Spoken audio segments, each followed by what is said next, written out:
Bismillahirrahmanirrahim. Faslun ari ieu eta hiji fasal. Yajibu wajib ala kulli muslimin kasaban jalma anu Islam mukallafin anu mukallaf itu muslim. Naon ayyadkhula yen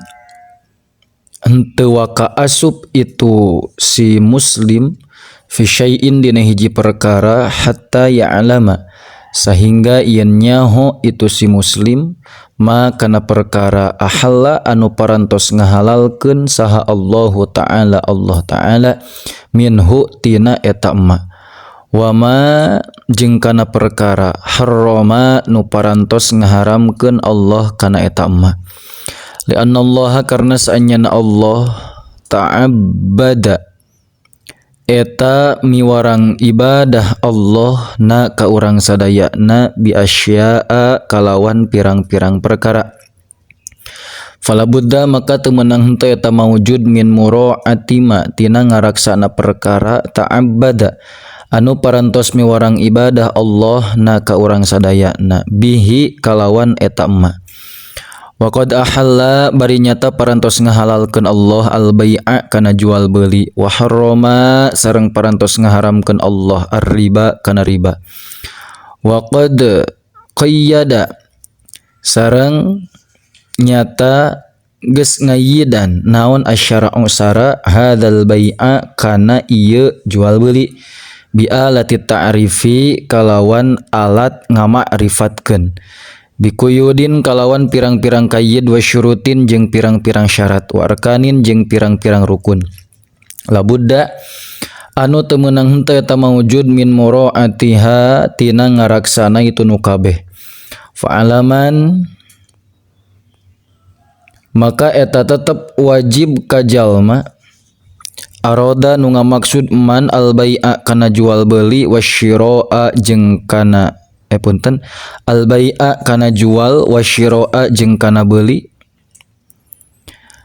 ayat ta'allama ariyan ngaji itu si man dalika kana itu nu kabeh kuyud syurut arkan wa illa jeung lamun henteu itu ayat ta'allama akala maka ngadahar itu si man ar-riba kana riba sya'a naha karep itu si man am aba atawa mumpang itu si man wa qad qala bari nyata parantos ngadawuh saha Rasulullah sallallahu alaihi wasallam kana lafad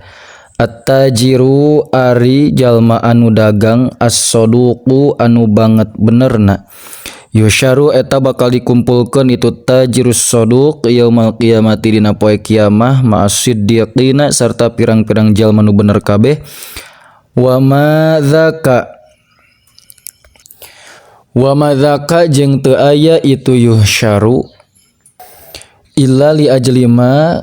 kajaba karna arah-arah perkara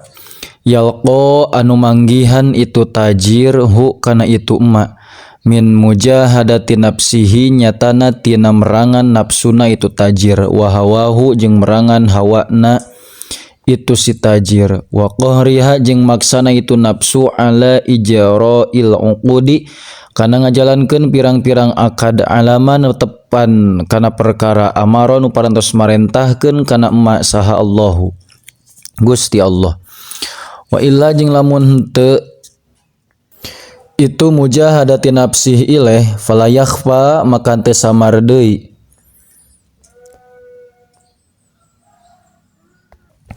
naon ma perkara tawa'ada anu parantos ngancam saha Allahu Allah man kajalma ta'adda anu ngaliwatan itu si man al hududa kana pirang-pirang batas agama summa inna baqiyatal uqudi tuluy sanyana sasesana pirang-pirang akad minal ijarati barna tetep tina nyewakeun wal qiradi jeung ngahutang warrohni jeung gade wal wakalati jeung ngawakilkeun wal wadi'ati jeung titipan wal airiyati jeung injeman wa syirkati jeung syirkah akad syirkah reurejengan wal musaqati jeung akad sisiram atawa nyebor wa ghairiha jeung liana itu mazkur kadalika nya kitu deui labudda teu meunang teh eta mawujud min muraati syurutiha tina ngaraksa pirang-pirang syaratna itu nu kabeh wa arkaniha jeung pirang-pirang rukunna kabeh. Wa aqdun nikahi jeung ari akad nikah ya taju eta mikabutuh itu aqdun nikah ila mazid ihtiyatin kana leuwih ati-ati wa tasabbutin jeung leuwih tumetep hadaron karna mikasieun mimma tina perkara ya tarot tabu anu kasusun itu ma ala faqdi dzalika kana teu ayana itu mazkur. Faslun ari taji fasal yahrumu haram naon ar-riba fa'luhu tegasna migaweana itu riba wa akluhu jeung ngadaharna itu riba wa akhduhu jeung nyokotna itu riba wa kitabatuhu jeung nuliskeunana itu riba wa syahadatuhu jeung nyaksianana itu riba wa hilatuhu jeung ngakal-ngakalana itu riba wa huwa jeung ari itu riba bai'u ahadin naqdaini eta jual beuli salah sahiji emas perak bil akhari ku anu sejena nasiatan barina ditempokeun au bi ghairi taqabudin atawa kalawan teu tampan tinampan au bi jinsihi atawa kalawan jenisna itu zalik atawa kalawan jenisna itu ahadin naqden kadzalika nya kitu deui itu nasiah au bi ghairi taqabud au mutafadilan tawa silih leuwihan wal mat'umati jeung ngajual pirang-pirang kadaharan ba'diha tegasna sawarehna itu mat'umat bi ba'din ku sawarehna deui kadzalika nya kitu deui itu nasiah au bi ghairi taqabud wa yarumu jeung haram naon bai umma ngajual perkara lam yaqbid anu henteu ngobad si jalma hukana emma walahmi jeung ngajual daging bil hayawani dibeli ku hayawan wadaini jeung ngajual hutang bidaini dijual ku hutang wa bai'ul fuduli jeung ngajual perkara anu lain milikna wa ma jeung perkara lam yaro anu henteu ningali si jalma hukana emma wa bai'u ghairil mukallafi jeung ngajualna jalma anu can mukallaf can baleg can boga akal wa alaihi jeung ngajual ka goer mukallaf wa ma jeung ngajual perkara la manfaatan nu teu aya manfaatna eta mawujud pihi dina emma aula qudrata atawa teu aya kawasana eta mawujud ala taslimihi kana masrahkeunana itu emma au bila sighatin atawa kalawan teu make sighat wa bai'u ma jeung ngajual perkara la yadkhulu anu henteu asup itu emma tahtal milki di sahandapeun kapamilikan kal hurri sapertikeun nu merdeka wal ardi jeung taneuh al mawati anu mawat itu ardun wa bai'ul majhuli jeung ngajual majhul atau ngajual barang anu henteu dikanyahukeun wan najisi jeung ngajual datiahna najis kal kalbi sapertikeun anjing wa kulli muskirin jeung saban-saban nu mantak weureu wa muharramin jeung anu diharamkeun katon buri sapertikeun tonbur wa yarumu jeung haram naon bai'u syai'i ngajual perkara al halalinu halal itu syai' atau hirinu suci itu syai' alaman kajalma ta'lamu anunya ho anjeun annahu kana saenyana itu man yuridu eta ngamaksud itu man ayyasiya eta yen ngamaksud ayyasiya eta yen maksiat itu si man bihi kalawan itu syai' wa bai'ul asya'i jeung ngajual pirang-pirang perkara al muskirati nu mantak weureu wa bai'ul mu'ibi jeung ngajual barang anu cacat bila izharin kalawan teu ngajelaskeun li aibihi kana aibna itu mu'ib wala tasyu jeung teu sah naon kismatu tirkatin ngabagikeun titinggal kismatu tirkati mayyitin ngabagikeun titinggal mayyit wala bai'u syai'in jeung henteu sah ngajual hiji perkara min hatina itu tirkah malam tuwaffa dina salagi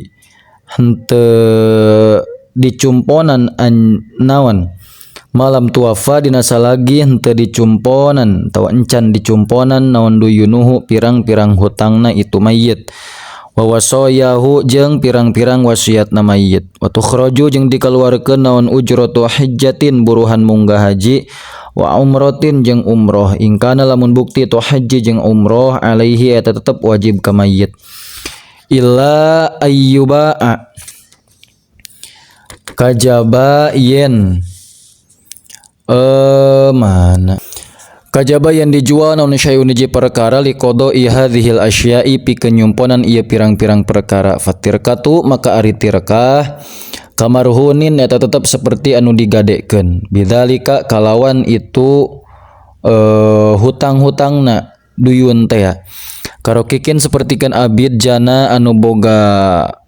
sangkut paut jeung batur itu rokik walau bi akhdi danikin jeung sanajan eta tetep kalawan nyokot jeung sanajan eta tetep kalawan nyokot genep dirham layasihu henteu sah naon bai'uhu ngajualna itu rokik hatta yu'adda sehingga yen nyumponan itu si rokik maka na perkara bi raqabatihi nu tetep dina tanggunganana itu si rokik au ya'dzana tawa ngizinan sal gorimu jalma anu nempuhkeun fi bai'ihi dina ngajualna itu rokik wa yarumu jeung haram naon ayyuftiro yen megatkeun si jalma rogbatal mushtari kana resep atawa hayangna jalma nu meuli awil bai'i atawa anu ngajualna ba'da istiqroris samani dina sabada tumetepna harga liabi'a karena yen rek ngajual itu si jalma alaihi rek ngajual itu si muftir alaihi ka itu mushtari au yastariya atau rek meuli itu si muftir hu kana itu mabi barang nu perjual belikeun minhu ti itu si bai wa ba'dal aqdi jeung dina sabada akad fi muddatil khiyari dina mangsa khiyar asyaddu eta leuwih banget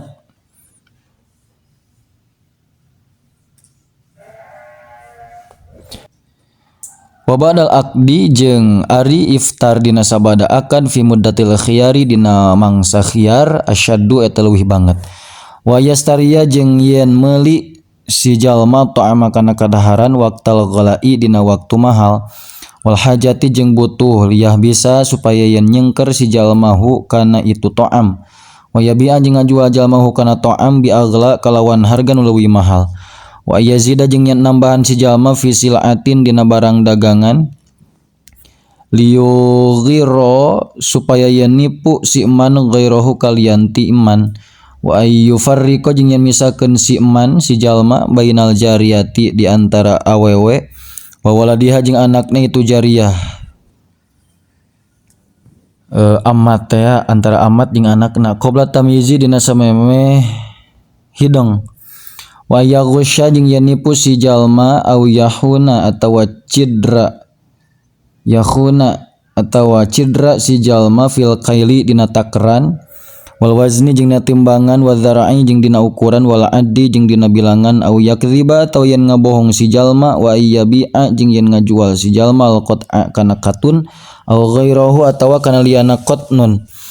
minal badai nyatana tina pirang-pirang banda dagangan wa yuqrido jeung yen ngahutangkeun si jalma al mushtariya ka jalma nu meuli fauqahu dina saluhureunana itu b kana yabi'a tah darohima kana pirang-pirang dirham wa yazidu jeung nambahan si jalma si bai' teh jalmana fi thamanitil kalbidoati dina hargana eta banda dagangan li ajlil qarodi karena ara-ara hutang wa yuqrido jeung yen ngahutangkeun si jalma al haika ka tukang tinun au ghairahu atawa kaliyana itu haik minal ujaroi barana tetep ti pirang-pirang tukang kuli wa yastakhdima jeung yen nitah atawa nyuprih nitah itu si jalma hu ka itu ujaro atawa ka haik au ghairah biaqala kalawan buruhan Tau bi aqalla kalawan leuwih saeutik min ujratil misli tina buruhan pantar li ajli dzalikal qardi karena arah-arah eta injeuman wa yusammuna jeung ngangaranan ulama ahli fikih dzalika kana itu nginjemkeun ar-rutbata kana rutbah